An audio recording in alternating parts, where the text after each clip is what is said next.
안녕하세요. 김태훈의 현명한 투자자 방송 시작하겠습니다.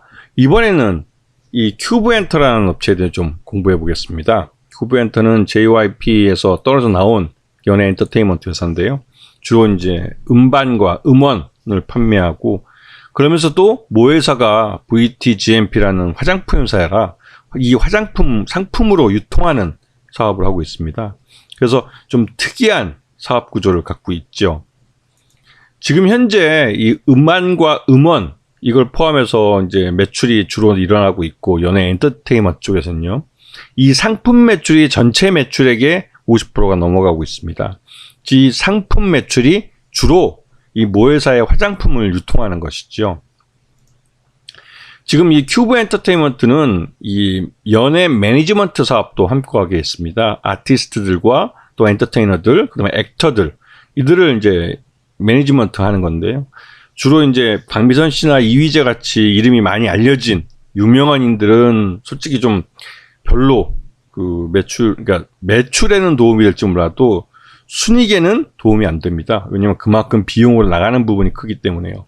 하지만 그 신인들을 발굴을 해서 이런 유명인들과 껴팔기, 껴팔기는 좀 그렇지만 함께 이제 얼굴을 비치고 이름값을 좀 이름을 알리고 하면서 인기를 얻으면 이런 신인들을 통해서 충분히 수익을 뽑아내는 그런 구조로가 있죠. 이게 우리나라 연예 매니지먼트사들의 그 전형적인 그 사업 방법이기도 하면서 또 수익을 내는 방법이기도 합니다. 그래서 그 투자자들 중에 잘못 알고 있는 건 유명인들을 많이 갖고 있으면 그 수익이 많이 나는 줄 알지만 매출 외형은 커질지 몰라도 수익은 그와 반비례한다는 사실을 아셔야 됩니다. 그만큼 유명인들은 받아가는 부분이 많고 또 기본적으로 들어가는 비용도 많기 때문에 그 회사 손익에는 별로 도움이 안 됐죠. 자, 그 지난해 실적을 놓고 보면 매출 외형도 67%나 좀 급증하는 모습을 보였고, 영업이익도 지금 485%나 급증하는 모습을 보였습니다. 그리고 당기순이익도 흑자 전환을 해서 2021년도에 그 실적이 부진한 부분을 대부분 다 떨어내버리고 2022년도는 작정하고 실적을 이제 호전시킨 거라고 볼 수가 있죠. 그리고 이러한 추세는 중국이 이 음원 쪽에서 우리나라 K-팝과 이 컬처 쪽에 속한 그 드라마나 이런 쪽에 있는 영화도 그렇고 이런 것들을 이 중국 그 지상파나 또 이런 지방 방송들을 통해서 이제 중국 시청자들에게 다시 노출시켜주는 이런 그 리오프닝을 실시하고 있고, 또 그러다 보니 한알령을 철회한다 이런 말도 나오고, 그러다 보니 당연히 이제 그 중국 시장에 대한 기대감을 갖게 되는 거죠.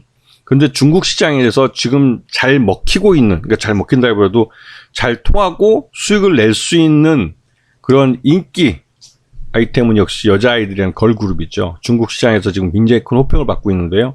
중국에서 올해부터 다시 이제 외국 아티스트들의 공연을 허용한다고 합니다. 그럴 경우에는 큐브엔터는 이 여자 아이돌의 중국 공연을 성사시키면서 또 거기서 수익을 꽤 벌 가능성이 크죠. 이 그 해외 공연 같은 경우는 단 한 번에라도 그 수익이 어마무시하게 많이 그 급증하기 때문에 한 번에 그 해외 투어가 바로 그러니까 실적의 점프업을 가져오는 경우가 많습니다. 그런 부분을 잘 보셔야 됐고, 그리고 이제 현재 이 큐브엔터의 최대주는 VTGMP라는 회사로, 이게 이제 화장품 회사입니다. 그래서 여기 지분이 한 37% 정도 되어 있고, 전체적으로는 이 특수관계 다 합치면 50%가 넘기 때문에 실제로 유통 가능한 주식은 50%가 채 안 되는 거죠. 기관 투자자들 제외하고, 또 기본적으로 이제 그러다 보니 이제 유통 물량이 적을 수밖에 없습니다. 그리고 실적이 앞으로 좋아진다고 생각이 되면 시장 내에서 매집하는 사람들이 나오기 때문에 결국은 유통 주식이 점점 줄어들면서 주가는 밀어 올려지게 되는 거죠. 이 한알령 해제는 이 엔터업체들에게는 말 그대로 이제 실적과 직결되는 문제입니다. 작년 연말에 중국 안호이성 TV에서 방영한 한국 드라마 인기 순위를 딱 보시면 이게 이제 정상적으로 중국에서 수입해서 틀어준 건데요. 이게 이제 이렇게 많은 이제 우리 한국 드라마들이 중국 지방방송국을 통해서 이제 방영이 되고 있는 겁니다. 이게 어느 정도 한알령이 해제되고 하고 있다는 것을 반증하는 그런 것이 됐죠. 그리고 최근에 그 텐센트의 그러니까 음반 관련된 음악 쪽 관련된 자회사의 고위직이 우리나라를 찾아와서 이 음반사들을 이제 찾아가서 만나고 갔다고 합니다. 조만간에 중국이 본격적으로 K-팝에 대해서 이 문호를 다시 개방하려는 그런 움직임으로 해석되고 있어서, 그럴 경우에는 이 큐브 엔터가 가장 큰 수혜를 받을 거라는 그런 기대감이 좀 있는 상황입니다. 지금 큐브 엔터의 2022년 실적 기준으로 봤을 때 적정 주가는 22,000원입니다. 지금 현재 주가가 거의 22,000원 근처에 왔기 때문에 작년 실적을 거의 주가에 다 반영했다고 볼 수가 있죠. 그리고 이제부터는 2023년에 실적이 반영이 될 건데요.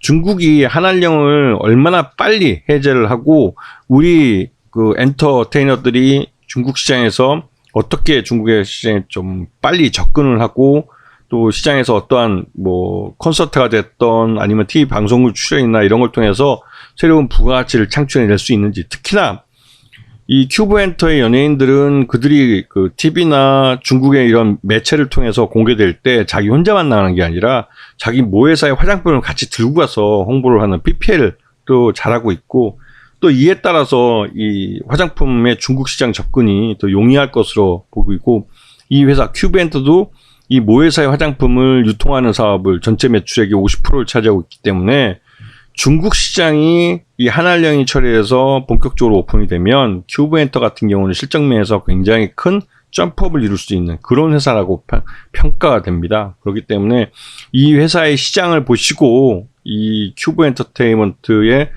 이 경쟁력이랄까요? 중국 시장에 대한 기대감, 이런 것들이 주가에 반영되고 있는 것을 보시면 충분히 좋은 기회를 잡으실 수 있을 거라는 생각이 듭니다. 자, 오늘 방송 여기서 마치겠습니다. 감사합니다.